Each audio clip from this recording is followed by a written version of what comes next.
Vamos a hacer un breve resumen de lo que hemos estudiado, porque en el capítulo 6 pudimos estudiar los primeros 6 sellos que el Señor Jesucristo abrió en el cielo y que revelaron los juicios tan tremendos que caerán sobre el mundo, y esto va a ocurrir, sabemos todos nosotros, muy pronto. Este tiempo será un tiempo de puros desastres, cosas que ni siquiera nosotros podemos imaginarnos. Esta mañana estaba escuchando a Joaquín López Dóriga, que es un periodista mexicano en Radio Fórmula, y pronto se va a estrenar una serie de 10 episodios por Prime Time acerca del terremoto que hubo en el 86 en México. Y estaban hablando de todas las cosas inimaginables, terroríficas, que sucedió durante ese terremoto de más de 8 punto y tantos grados en la escala de Richter. Y bueno, eh, Turquía, Chile, Japón, muchos países han tenido terremotos, explosiones de volcanes, pero lo que vamos a ver en este tiempo que estoy mencionando es una cosa inimaginable, de terror sin precedentes y de unos sufrimientos indescriptibles. El sexto sello, si nosotros podemos recordar, contiene el inicio del día del Señor, que es la señal del arrebatamiento de la iglesia. Recuerden que eso comenzó con el primer sello, con el caballo blanco, que es el anticristo, y pues nosotros ya no estamos aquí en la tierra. Ahora, en el capítulo 7 eh, es como un paréntesis entre el sexto y el séptimo sello y constituyen una respuesta enfática, porque si leemos en el capítulo 6 de Apocalipsis, en el versículo 17, nos dice así la Biblia, en la última parte del versículo, dice, ¿y quién podrá sostenerse en pie? Fíjense esa pregunta. Es bueno subrayar, no hay ningún versículo que diga no subrayarás. Subraya eso. ¿Y quién podrá sostenerse en pie? Eso lo vemos en el capítulo 6, versículo 17. Esta pregunta eh, tiene su respuesta, porque la pregunta realmente, ¿quién podrá sostenerse en pie? Se podría emplear de una forma distinta. La pregunta en realidad significa, ¿podrá alguien, fíjense la primera pregunta, ¿podrá alguien ser salvo cuando Dios derrame su ira sobre los habitantes de la tierra? Qué buena pregunta, ¿verdad? ¿Va a haber gente salva cuando Dios derrame su ira sobre los habitantes de la tierra? Segunda pregunta, ¿será alguien salvo después del rapto? Y bueno, solamente la Biblia nos puede contestar. La Biblia claramente indica que sí habrá personas salvas durante el tiempo de la tribulación y de la gran tribulación. ¿Cómo la ve? Ahora, como lo vamos a ver en este capítulo, pero una vez, como lo veremos en este capítulo, perdón, pero una vez que inicia el derramamiento de la ira de Dios, va a ser demasiado tarde para muchos. Quiero hacer aquí un paréntesis antes de seguir con nuestro PowerPoint, porque hay gente que se va a convertir antes del rapto, como todos nosotros que estamos aquí conectados, o la mayoría que estamos conectados. Para los que no se conviertan en el rapto, yo puedo creer que pueden ser muchas personas que nos escucharon hablar mucho de esto, que no se van a creer la mentira de los ovnis porque escucharon que nosotros les hablábamos del rapto y les decíamos que la Biblia habla del rapto y se van a acordar. Mi mamá me lo decía, mi papá me lo decía, mi hermano me lo decía, en la iglesia lo decía el pastor. Y esa gente podrá, si abre su corazón, ser salva. Ya no va a haber la iglesia de Cristo como la conocemos actualmente. La iglesia va a ser arrebatada. Aquí estoy haciendo un paréntesis en el PowerPoint. Esto no está en su PowerPoint. Quiero explicar esto para que no quede ninguna duda. Entonces, hay gente que después del rapto se van a convertir, pero estas personas que se conviertan en el rapto van a ser testigos del derramamiento o del día de la ira de Dios, ¿verdad? Ahora, regresamos a nuestro PowerPoint porque una vez que inicie el derramamiento de la ira de Dios, para muchos será demasiado tarde. Vean lo que dice Apocalipsis en el capítulo 9, en el versículo 20 al versículo 21. La Biblia dice, y los otros hombres que no fueron muertos con estas plagas, ni aun así se arrepintieron de las obras de sus manos, ni dejaron de adorar a los demonios. Fíjense, después de todo lo que pasó en la ira de Dios, hay gente que dice que no se arrepiente, siguen adorando demonios, imágenes de oro, de plata, de bronce, de piedra y de madera, los cuales no pueden ver, ni oír, ni andar. En otras palabras, muchos estarán en el día de la ira de Dios, viendo todas estas plagas, todavía encomendándose a su San Juditas Tadeo, a su Santo Niño de Atocha, a su Virgen de Guadalupe, a sus imágenes. Versículo 21 dice, y no se arrepintieron los homicidas, ni los hechiceros, ni los fornicarios, ni de sus gustos. Ahora, la Biblia nos dice que nosotros no vamos a sufrir la ira, hermanos. Solo los creyentes serán salvados y protegidos de la ira de Dios por el mismo Dios. Abramos nuestra Biblia, dejemos nuestro dedo ahí en Apocalipsis, en el capítulo 6, y pongamos, busquemos el capítulo 5, versículo 9 de Romanos. Veamos cómo vamos a ser guardados nosotros de esta ira.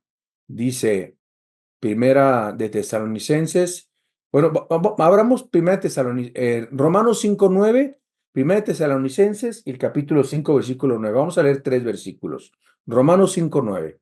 Dice, pues mucho más estando ya justificados en su sangre, por él seremos salvos ¿de la qué? ¿Quiénes van a ser salvos de la ira? Los que han sido justificados por la sangre de Cristo. ¿Cuántos alaban al Señor por eso? Gloria a Dios, ¿verdad? Primera de Tesalonicenses 1:10. Hay otra promesa para los hijos de Dios. Dice así, la Biblia dice, y esperar de los cielos a su Hijo, al cual resucitó de los muertos, a Jesús, quien nos libra de la ¿qué? De la ira venidera. Ahí está, hermanos. Vamos a ser librados de la ira. Los cristianos no vamos a atravesar la ira. Primera de Tesalonicenses 5:9. Porque Dios no nos ha puesto ¿para qué? Para ira, sino para alcanzar salvación por medio de nuestro Señor Jesucristo.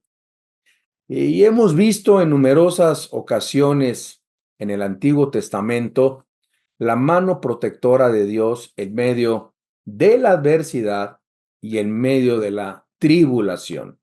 Vamos a ver algunos ejemplos. En el Antiguo Testamento, cuando Dios destruyó el mundo con un diluvio, ¿a quién preservó? A Noé y a su familia. Cuando Dios destruyó Sodoma y Gomorra, ¿a quién salvó Dios? A Lot, al justo Lot y a su familia.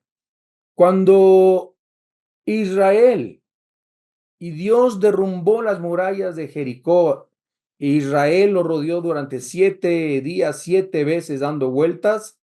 Cuando destruyó Jericó, ¿a quién salvó Dios? A Rahab, la ramera, que había escondido a los 2 espías que envió José para espiar a Jericó. Arriesgó su vida. Rahab, que era prostituta, se convirtió en una justa.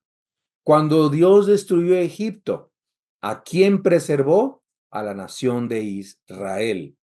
Y cuando Dios juzga a Jerusalén en Ezequiel capítulo 9, que luego vamos a ver unos versículos de Ezequiel capítulo 9, porque pasó también una gran tribulación en el Antiguo Testamento, dice que salvó solo a los que gemían por causa de las abominaciones que existían. Al rato lo leeremos. Ahora, cuando Cristo venga, también en la segunda venida, no en el rapto, no estoy hablando del rapto, en su segunda venida, habrá personas que serán preservadas de los juicios de la ira y que estarán vivos cuando regrese a reinar con él en el reino milenial. ¿Cómo lo sabemos? Abramos nuestra Biblia en Isaías capítulo 2, versículo 2 al versículo 4. Isaías 2, del 2 al 4. Dice la Biblia: acontecerá en lo postrero de los tiempos que será confirmado el monte de la casa de Jehová como cabeza de los montes, y será exaltado sobre los collados, y correrán a él, ¿quiénes? Todas las naciones. Y vendrán muchos pueblos y dirán: vengan, vamos, subamos al monte de Jehová, a la casa del Dios de Jacob, y nos enseñará sus caminos. Esta es gente que sobrevivió la gran tribulación, y nos enseñará sus caminos, y caminaremos por sus sendas, porque de Sión saldrá la ley, y de Jerusalén la palabra de Jehová. Versículo 4. Y juzgará entre las naciones, y reprenderá a muchos pueblos, y volverán sus espaldas en rejas de arado, y sus lanzas en hoces. No alzará espada nación contra nación, ni se adiestrarán más para la guerra. Durante los 1000 años, todo esto va a pasar. Qué interesante, qué precioso. Ahora, después de que demostremos en este capítulo que sí habrá gente que se va a salvar durante los años de la tribulación y de la gran tribulación, tanto judíos como gentiles, los juicios se vuelven a reanudar en el capítulo 8, en el versículo 1. Capítulo 8, versículo 1. ¿Qué dice el capítulo 8, versículo 1? Vamos a leer, es el siguiente capítulo. Estamos en Apocalipsis 7, del 1 al 8, 9, vamos a estudiar el día de hoy. Apocalipsis 8, 1 dice: cuando abrió el séptimo sello. Entonces, del sexto sello al capítulo 8, versículo 1, hay como un paréntesis. Cuando se abrió el séptimo sello, dice: se hizo silencio en el cielo como por media hora. En el capítulo 8, el séptimo sello, anote, esto es importante, o ya lo tienen ahí, tómenle un screenshot, una foto.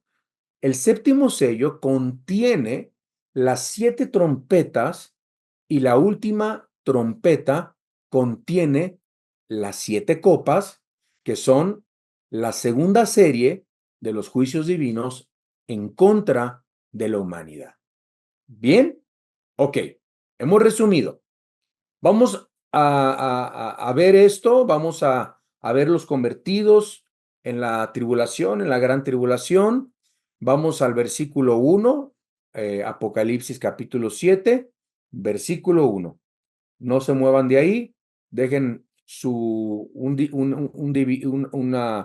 algo que divida, que marque, que se quede ahí en Apocalipsis 7, porque vamos a ver otros versículos y vamos a hacer un exégesis, ¿sí?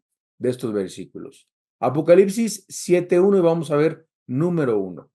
Los ángeles restringiendo la ira. Dice así Apocalipsis 7:1. Después de esto, ¿después de qué? De todo lo que vio Juan. Dice: después de esto vi, dice Juan, a 4 ángeles en pie sobre los 4 ángulos de la tierra. Y estos 4 ángeles detenían los 4 vientos de la tierra para que no soplase viento alguno sobre la tierra, ni sobre el mar, ni sobre ningún árbol. Entonces, dice que aquí hay 4 ángeles deteniendo los vientos. Es un momento sin aire. O sea, hay aire, pero no hay viento, ¿sí? No hay ese rico viento, ¿verdad? Que a veces es tan refrescante, ¿no? Cuando hace calor, dice que no soplase viento alguno sobre la tierra. Ahora, la Biblia menciona que hay 4 ángulos o confines o extremos de la tierra. Y esto lo dice Isaías 11:12, Ezequiel 7:2, Apocalipsis 28. Y esto se refiere a los 4 ángulos de la tierra. Estamos hablando de norte, el sur, el este y el oeste. Se ponen en los 4 ángulos de la tierra los ángeles con el fin de detener el viento. Ahora, la idea es que los ángeles mencionados ejercen control sobre la totalidad de la superficie terráquea, ¿verdad? Entonces, aquí entraríamos en un dilema: si la Tierra es plana, si la Tierra es redonda. Por supuesto que la Tierra es redonda, pero todavía hay muchos que todavía dicen que aún la Biblia enseña que la Tierra es plana, ¿verdad? Y no me voy a meter a ese tema, ¿verdad? Pero es un tema muy interesante.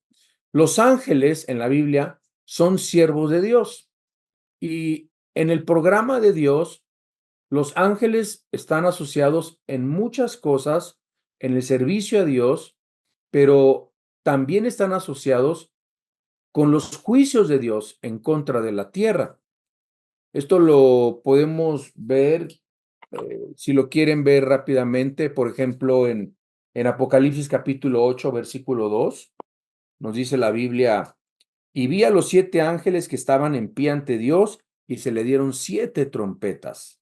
Luego vamos al capítulo 9, en el versículo 1, y dice: y el quinto ángel tocó la trompeta, y vi una estrella que cayó del cielo, esta es Satanás, que cayó del cielo a la tierra, y se le dio la llave del pozo del abismo. Tenemos en el capítulo 11, versículo 15, dice: y el séptimo ángel tocó la trompeta, y hubo grandes voces en el cielo que decían: los reinos del mundo han venido a ser de nuestro Señor y de su Cristo, y Él reinará por los siglos de los siglos. Como pueden ustedes ver, los ángeles muchas veces están asociados también con los juicios de Dios, y hay muchos más versículos que les dejé ahí para que ustedes los puedan estudiar, los puedan repasar y los puedan analizar. Aquí la palabra ángel viene del hebreo malak y del griego angelus, que significa mensajero o enviado. Ahora, los vientos que se mencionan en el versículo 1 normalmente se asocian también con juicios de Dios. Tenemos varios ejemplos. Dejemos nuestro separador ahí en Apocalipsis 7 y vayamos a Jeremías 49 y veamos cómo a los vientos se les asocia frecuentemente con los juicios de Dios. Dice en Jeremías 49, 36 y 37. Dice: traeré sobre Elam los 4 vientos de los 4 puntos del cielo. Y dice: y los aventará a todos estos vientos, y no habrá nación donde no vayan fugitivos del Elam. Aquí, claro, refiriéndose a una zona cercana a Babilonia, ¿verdad? Entonces, eso es el versículo 36. Vamos a Daniel, capítulo 7, en el versículo 2. Daniel, capítulo 7, el versículo 2, que dice: Daniel dijo: miraba yo en mi visión de noche, y aquí que los 4 vientos del cielo combatían en el gran mar. Es terrible cuando México es una zona de huracanes, sobre todo en el Golfo de México. Es una zona altamente de muchos huracanes. Cada año en México hay 2 o 3 mínimo huracanes y traen devastación y destruyen. Bueno, Acapulco fue destruido por un huracán hace menos de un año. La zona de la Riviera Maya, Cancún, la zona muchas veces también de las islas del Caribe, Cuba, Bahamas, Jamaica, lo que es Houston, todo esto donde está Houston y donde está todo está en el Golfo de México, son los destrozos de vientos tremendos. A veces vientos de 200 kilómetros por hora, 250 kilómetros por hora. Es impresionante, ¿verdad?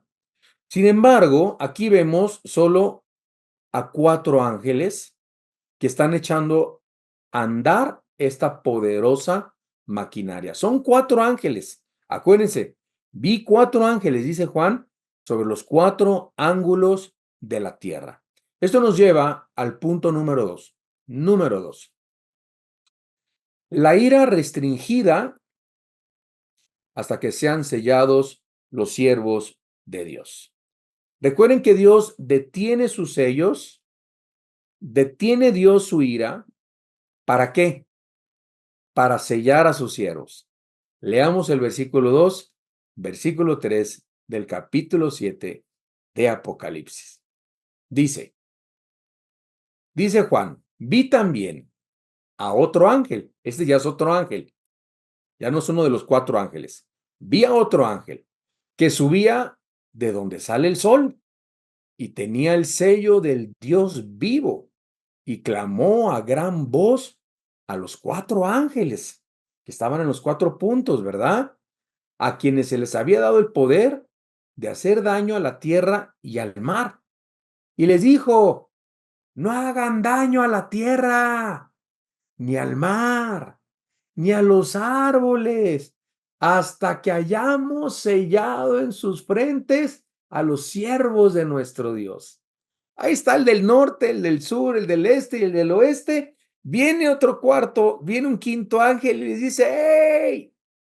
Tranquilos, tranquilos, vamos a sellar a los siervos de nuestro Dios. No hagan daño al mar ni a la tierra, ¿verdad?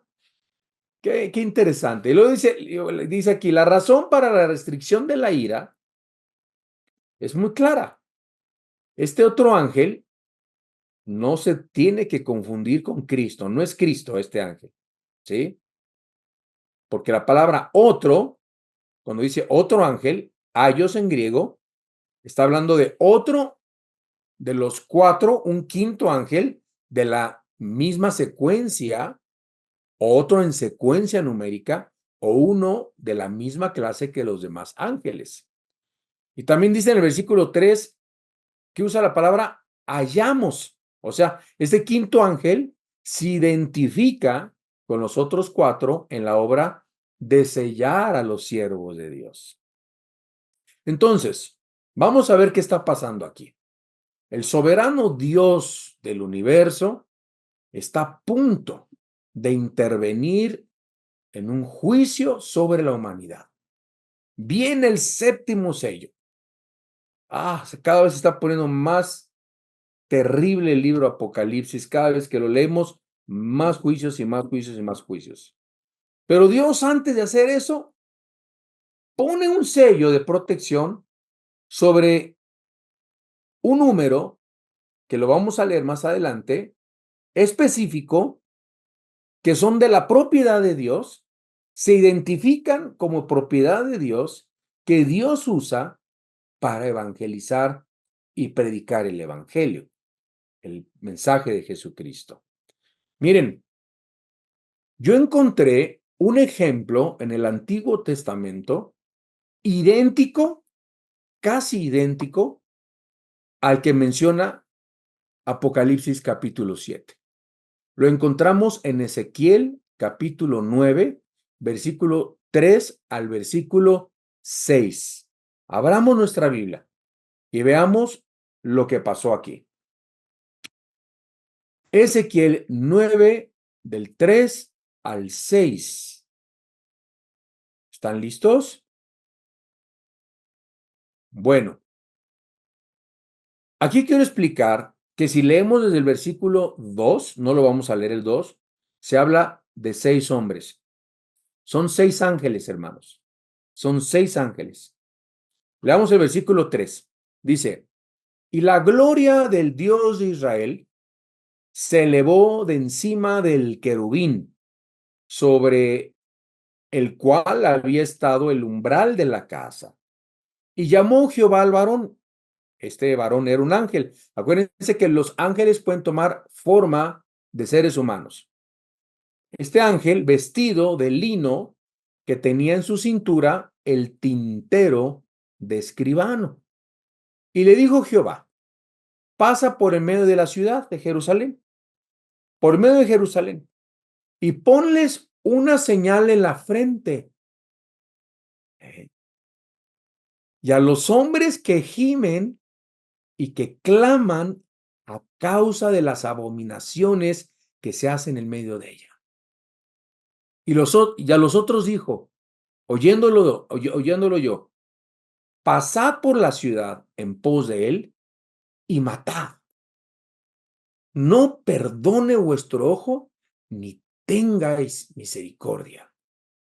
Matad a viejos, jóvenes, vírgenes, niños, mujeres, hasta que no quede ninguno. Pero a todo aquel sobre el cual hubiere señal, no os acercaréis y comenzaréis por mi santuario, por mi templo, por el lugar de donde estaba Dios, ¿verdad?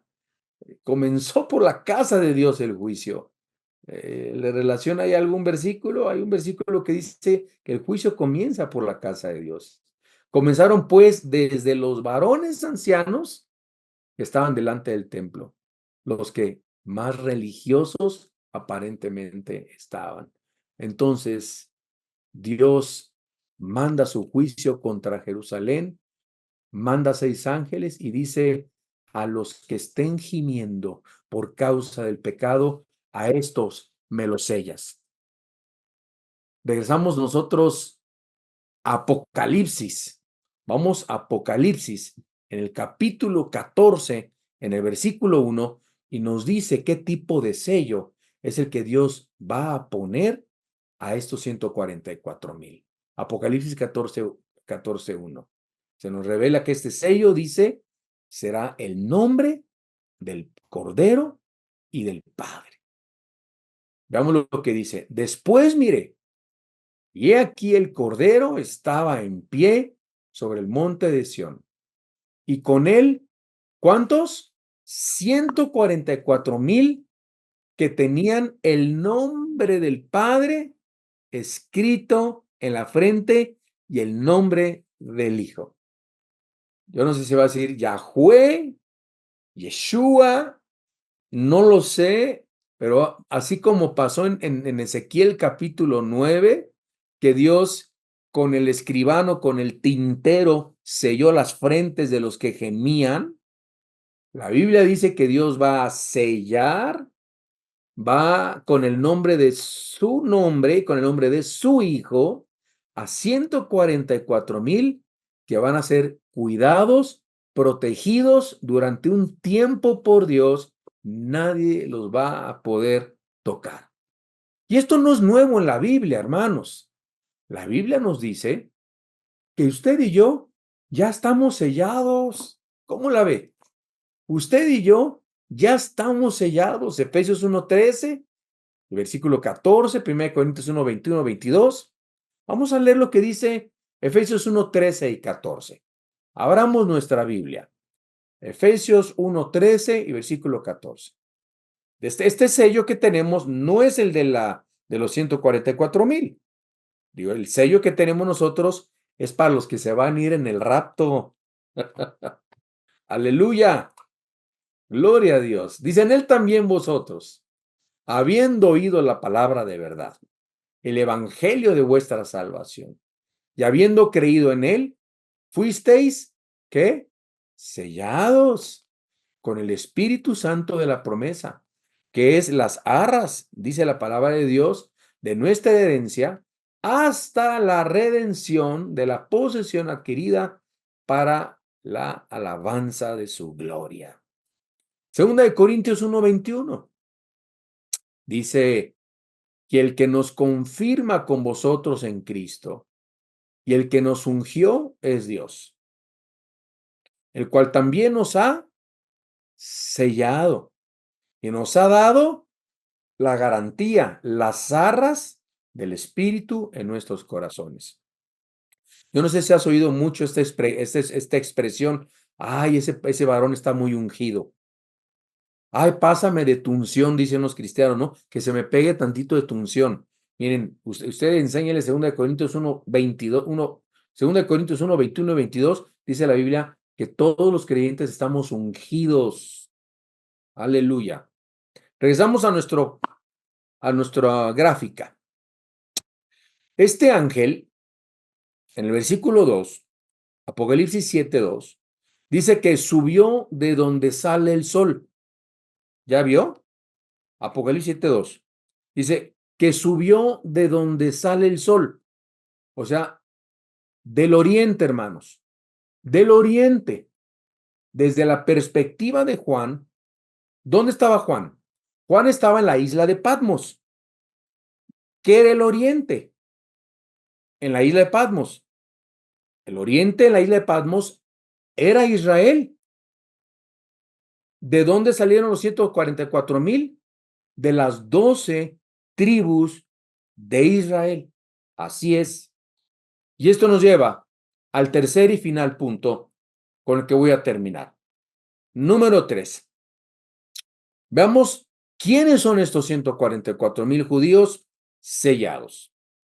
Leamos el versículo 4 al versículo 8. Dice la Biblia, y oí el número de los sellados, 144,000 sellados de todas las tribus de los hijos de Israel. Versículo 5. De la tribu de Judá, 12,000 sellados. De la tribu de Rubén, 12,000 sellados. De la tribu de Gad, 12,000 sellados. De la tribu de Aser, 12,000 sellados. De la tribu de Neftalí, 12,000 sellados. De la tribu de Manasés, 12,000 sellados. De la tribu de Simeón, 12,000 sellados. De la tribu de Leví, 12,000 sellados. De la tribu de Isaacar, 12,000 sellados. Y de la tribu de Zabulón, 12,000 sellados. De la tribu de José, 12,000 sellados. De la tribu de Benjamín, 12,000 sellados. Bien, este número de judíos sellados es literal, no es simbólico. ¿Por qué se los digo? Tú pregúntale a Google, la inteligencia artificial, pregunta y te van a decir que todo esto es simbólico, no es literal, y la palabra de Dios nos dice que son 144,000 sellados. Vean cómo en el versículo 4, el mismísimo Juan dice, oí el número de los sellados. O sea, Juan nos está dando una cifra exacta y dice, oí el número de los sellados, 144,000. Además, otro grave error de interpretación de los que creen que la iglesia va a estar en la tribulación, en la gran tribulación. Hermanos, los 144,000 no son la iglesia. Claramente se identifican como tribus de las tribus de Israel. Ahora, la Biblia nunca identifica a Israel con la iglesia. Eso ya lo hemos aprendido muchas veces, ¿verdad? Lo que es la teología del reemplazo. Ningún pasaje usa el sustantivo Israel para referirse a la iglesia. Estos 144,000 tampoco son el número de creyentes en Cristo o los únicos que van a creer en Cristo en los últimos tiempos. No, estos 144,000 van a evangelizar, van a ganar a miles más para Cristo. Muchos se van a convertir para Cristo por el testimonio de estos 144,000. Tampoco son el número total de los creyentes, ni el número total de judíos, que será salvo durante la tribulación y la ira de Dios. Estos constituyen, amados, un grupo especial de judíos, apartados con el propósito de dar testimonio a este mundo tan rebelde. En el PowerPoint tienen ustedes el pasaje de Romanos 1, 25, 26. Yo me equivoqué, me disculpo, Diana. Es Romanos 11, 25 al 26, que aparecen los judíos como las primicias de la salvación de Israel. Es importante entender que estos 144,000 que se convierten, que Dios sella en este tiempo y predican, se convierten en las primicias de salvación de Israel. Veamos lo que dice Romanos 11, 25 al 26. La Biblia dice, porque no quiero, hermanos, que ignoréis este misterio, para que no seáis arrogantes en cuanto a vosotros mismos, que ha acontecido a Israel endurecimiento en parte. O sea, cuando Pablo escribió esto, Israel está endurecido. Mientras nosotros estamos leyendo esto, Israel está sumamente en este momento endurecido. Los judíos en Israel están endurecidos. Dice, hasta que haya entrado la plenitud de los gentiles. ¿Cuál es la plenitud de los gentiles? El tiempo de la historia de la iglesia, hasta el día de hoy, hermanos, hasta que venga el arrebatamiento de la iglesia. ¿Luego de qué? Del tiempo de los gentiles, del arrebatamiento y todo esto, versículo 26, todo Israel, ¿qué? Será salvo. A ver, hermanos, la Biblia miente, Dios miente. Aquí dice, ¿por qué creen que Dios no ha acabado con Israel? Pero nosotros no somos de esos de que andamos con nuestro kipá y con nuestras cantando Belu Shalom Alejem. No, no, no. Nosotros defendemos a Israel, es la tierra de nuestro Dios, donde vamos a vivir, la tierra donde se van a profetizar, se van a cumplir las profecías bíblicas, en fin, donde todo gira, la salvación viene de los judíos, Cristo era judío, la Biblia viene de los judíos, por eso amamos a Israel, no nos judaizamos, eso es una secta, ¿sí? Son una cosa aparte muy peligrosa, una secta muy peligrosa, que se ha infiltrado mucho en el cristianismo, en fin. Pero nosotros, amados hermanos en Cristo, vemos que estamos viviendo la plenitud de los gentiles hasta que sea el arrebatamiento. Y luego dice que Dios no miente, en versículo 26, dice Pablo, todo Israel, digan y subrayenlo, y digan todo, hermanos, todo Israel será salvo. Como está escrito, vendrá de Sión el libertador, que apartará de Jacob la impiedad. Por eso hay que orar por ellos, porque algún día, hermanos, el más grande avivamiento de la historia se aproxima no antes del rapto, antes de la segunda venida de Cristo.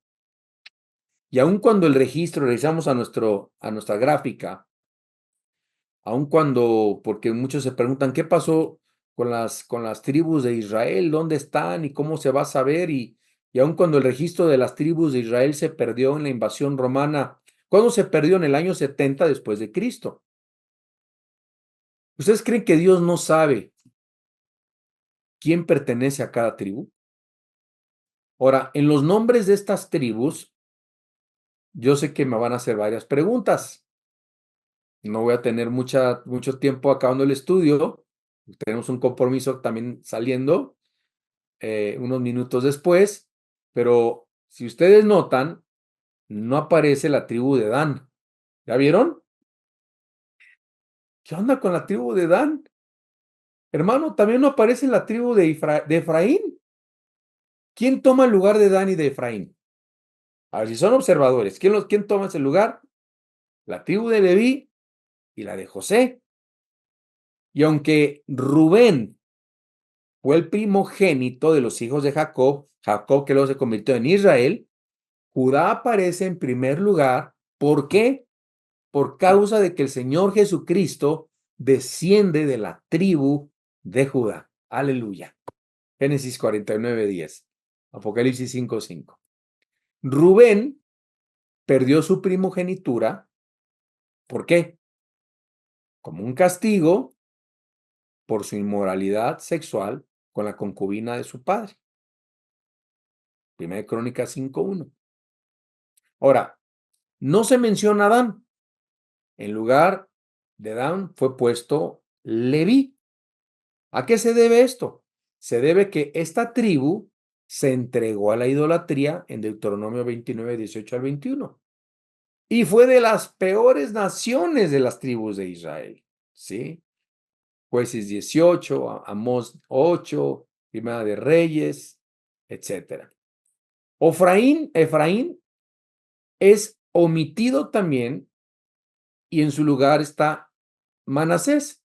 En su lugar Manasés, por causa de que desertó del gobierno de la casa de Judá.